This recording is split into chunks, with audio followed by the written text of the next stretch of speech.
नमस्कार दोस्तों, ये हमारा कक्षा 9वीं का हिंदी का वार्षिक परीक्षा का बिल्कुल असली वाला पेपर है। यही पेपर आपकी परीक्षा में छपने वाला है। आपको इस पेपर का संपूर्ण उत्तर इसी वीडियो में मिलने वाला है। तो इस पेपर का हमारा पहला क्वेश्चन देख लीजिएगा। सही विकल्प चुनकर लिखिए। तो आपका पहला सही विकल्प दिया है, हिंदी साहित्य का स्वर्ण युग माना गया है। इसमें आपको राइट आंसर पर आंवला भक्तिकाल आपको लिखना है। दूसरा क्वेश्चन आपका दिया है, मेघ आए किसकी रचना है। इसमें आपको ब वाला सर्वेसर दयाल सक्सेना आपको लिखना है। तीसरा आपका दिया है, काव्य के वेद माने गए हैं। इसमें आपको यहाँ पर आ वाला 2 आपको लिखना है। चौथा आपका दिया है, जूरी के साले का नाम था। इसमें आपको राइट आंसर यहाँ पर स वाला गया आपको लिखना है। पांचवा आपका दिया है, शब्दों के सार्थक योग को कहते हैं। इसमें आपको स वाला वाक्य कहते हैं। छठा आपका सही विकल्प दिया है, इस जल पल्ले में पाठ की विधा है। इसमें आपको राइट आंसर ब वाला रिपोर्टाल लगाना है। तो अच्छे से याद कर लीजिएगा। अब इस पेपर का हमारा क्वेश्चन नंबर 2 देख लीजिएगा। इस क्वेश्चन में आपको खाली स्थानों की पूर्ति करना है। तो आपका पहला खालतन देख लीजिएगा,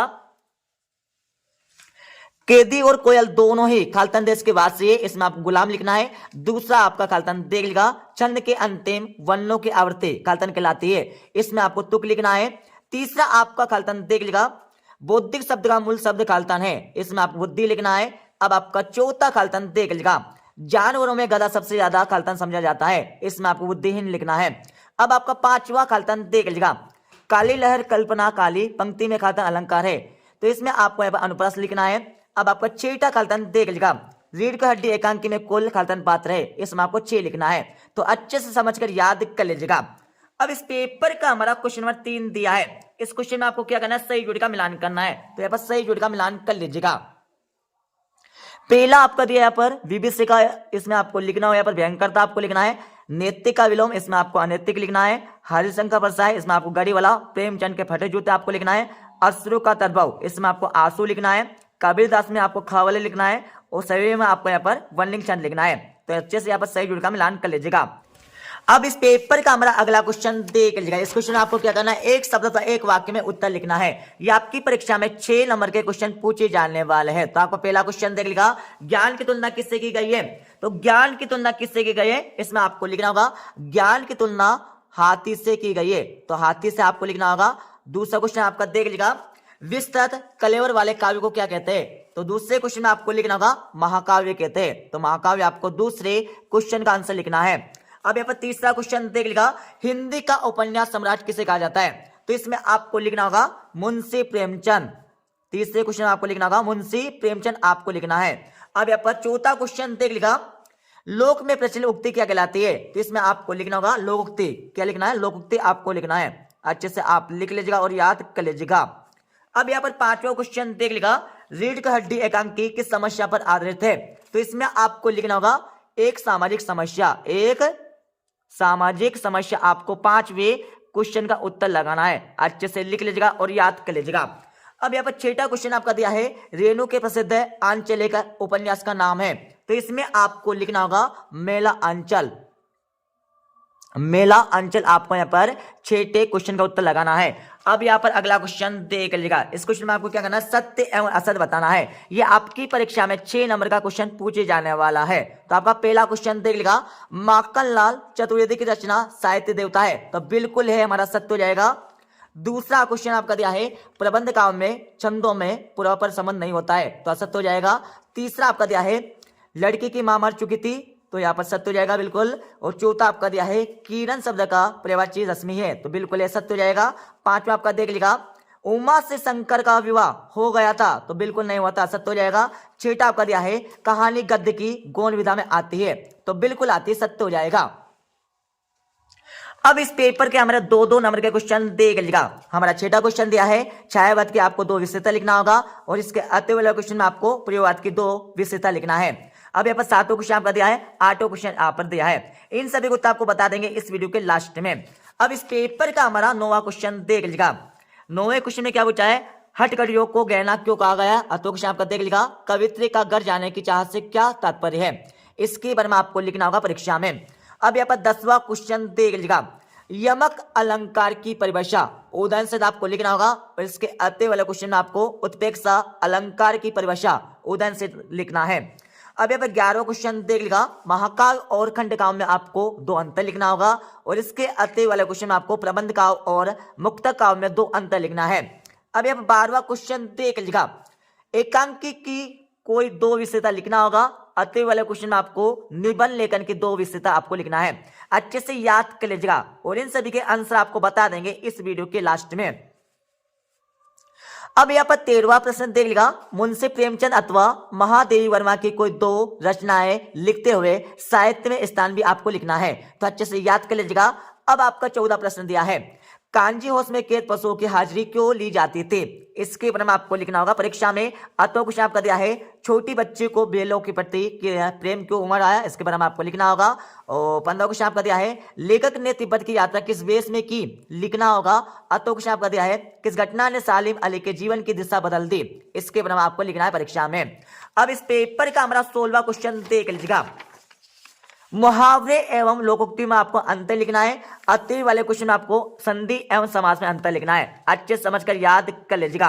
अब यहाँ पर 17वां प्रश्न दिया है, 17वें केवल आपका 18वां प्रश्न देख लीजिएगा, निम्नलिखित काव्यांश का संदर्भ प्रसंग सहित आपको भावार्थ लिखना है, तो इनके उत्तर भी आपको बता देंगे इस वीडियो के लास्ट में।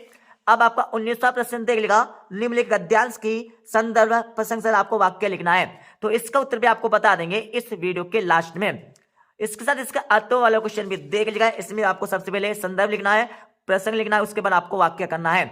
अब यहाँ पर 20वां क्वेश्चन देख लीजिएगा, अपने गांव या शहर पर एक अनुच्छेद आपको लिखना होगा और इसका अति वाले क्वेश्चन में आपको संवाद लिखना है। अब आपका यहाँ पर 21वां प्रश्न देख लीजिएगा, निम्नलिखित अपठित काव्यांश अथवा गद्यांश को पढ़कर पूछे गए प्रश्नों के उत्तर लिखिए, तो सबसे पहले आपको इस अपठित काव्यांश को अच्छे से पढ़ लेना है। इसको पढ़ने के बाद इसके नीचे आपको 4 क्वेश्चन दे, तो आपका पहला क्वेश्चन देख लीजिएगा, हमारी सभ्यता पर लोग क्यों हंस रहे थे, तो इसको तो आपको कहां से लगाना है, यहां से लेकर यहां तक आपको पहले क्वेश्चन का आंसर लगा लेना है। दूसरा क्वेश्चन आपका दिया है, अनुरक्त का विलोम आपको लिखना है, तो इसमें आपको राइट आंसर विरक्त आपको लिख देना है। तीसरा क्वेश्चन आपका दिया है, आज कौन लज्जित हो रहे हैं, तो इसमें आपको राइट आंसर यहां से लेकर यहां तक आपको लगा देना है।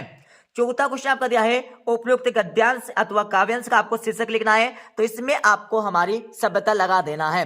अब इस पेपर का हमारा अतो वाला क्वेश्चन देख लीजिएगा, यहाँ पर 21वें प्रश्न का यहाँ पर अतो वाला क्वेश्चन आपका दिया है, इसमें आपको एक गद्यांश दिया है, इस गद्यांश को अच्छे से पढ़ लेना है। इसको पढ़ने के बाद इसके नीचे आपको 3 क्वेश्चन दिए, तीनों के उत्तर आपको यह से छाट कर लगाना है। अब आपका 22वां प्रश्न देख लीजिएगा, अपने कक्षा शिक्षक को अर्ध दिवस के अवकाश हेतु आवेदन पत्र आपको लिखना होगा और इसके अतो वाले क्वेश्चन में आपको अपने विद्यालय के प्राचार्य को शाला शुल्क से मुक्ति हेतु आवेदन पत्र लिखना है, तो अच्छे से याद कर लीजिएगा लिख कर। अब आपका 23वां प्रश्न देख लीजिएगा, निम्न में से किसी एक विषय पर रूपरेखा सहित आपको निबंध लिखना है। क्या करना, रूपरेखा सहित आपको निबंध लिखना है परीक्षा में, तो अच्छे से एक निबंध याद कर लीजिएगा। अब दोस्तों मैं आपको इस पेपर का क्वेश्चन नंबर 1 से लेकर 23 तक के प्रश्नों के उत्तर अच्छे से बता देता हूं। अब यहाँ पर आप इस पेपर का फुल सॉल्यूशन देख लीजिएगा, तो यहाँ पर हमारा पहला क्वेश्चन पूछा गया था, सही विकल्प चुनकर लिखिए, तो इसका आंसर आपको दिया हुआ है, अच्छे से लिख लीजिएगा। ये हमारा दूसरे क्वेश्चन का आंसर आपका हो जाएगा, ये हमारा तीसरे क्वेश्चन का आंसर आपका हो जाएगा, तीसरे के बाद ये हमारा चौथे क्वेश्चन का आंसर हो जाएगा, चौथे के बाद ये हमारा 5वें क्वेश्चन का आंसर हो जाएगा। इसके साथ यहाँ पर 6 से लेकर 23 तक के प्रश्नों को उत्तर देख लीजिएगा। ये हमारा 6ठे क्वेश्चन का आंसर आपका दिया, अच्छे से याद कर लीजिएगा। 6ठे के बाद आपको यहाँ पर 7वें क्वेश्चन का आंसर मिल जाएगा, 7वें के बाद आपको यहाँ पर 8वें क्वेश्चन का आंसर भी दिया है, 8वें के बाद नीचे वाला हमारा 9वें प्रश्न उत्तर मिल जाएगा, ठीक है। 9वें के बाद आपका आगे चलेंगे तो यहाँ पर 10वें प्रश्न उत्तर आपका मिल जाएगा, अच्छे से याद कर लीजिएगा। 10वें के बाद यहाँ पर इस पेपर का हमारा 11वें प्रश्न उत्तर आपको दिया है, 11वें के बाद आपको यहाँ पर 12वें प्रश्न उत्तर आपको मिल जाएगा, जिसमें एकांकी की 2 विशेषता आपको लिखना है और इसके अति वाले क्वेश्चन आपको निबंध लेखन की आपको 2 विशेषता लिखना है। अब यहाँ पर 13वें क्वेश्चन का आंसर देख लीजिएगा, ये हमारा 13वें प्रश्न का आपका उत्तर हो जाएगा, ठीक है। 13वें के बाद हमारा 14वें प्रश्न उत्तर आपका हो जाएगा, 14वें के बाद हमारा 15वें प्रश्न उत्तर आपका हो जाएगा, 15वें के बाद आपका 16वें प्रश्न उत्तर आपका हो जाएगा, ठीक है। अच्छे से याद कर लीजिएगा। 16वें के बाद यहाँ पर हमारा 17वें प्रश्न उत्तर आपका हो जाएगा, अच्छे से समझकर याद कर लीजिएगा। यहाँ पर हमारा 18वें प्रश्न उत्तर आप देख लीजिए, जिसमें संदर्भ प्रसंग एवं वाक्य आपको करके लिखना होगा परीक्षा में। और 18वें के बाद आपका 19वें प्रश्न उत्तर देख लीजिएगा, जिसमें आपको संदर्भ, प्रसंग एवं वाक्य करके लिखना है। अब यहाँ पर हमारा 20वें प्रश्न उत्तर देख लीजिएगा। इस प्रकार से आपको 20वें प्रश्न का उत्तर लिखना है परीक्षा में। अच्छे से लगा लीजिएगा और याद कर लीजिएगा। इसके साथ आपको दोस्तों यहाँ पर 21वें, 22वें एवं 23वें का आंसर स्वयं अपने बुक से देखकर लगा लेना है।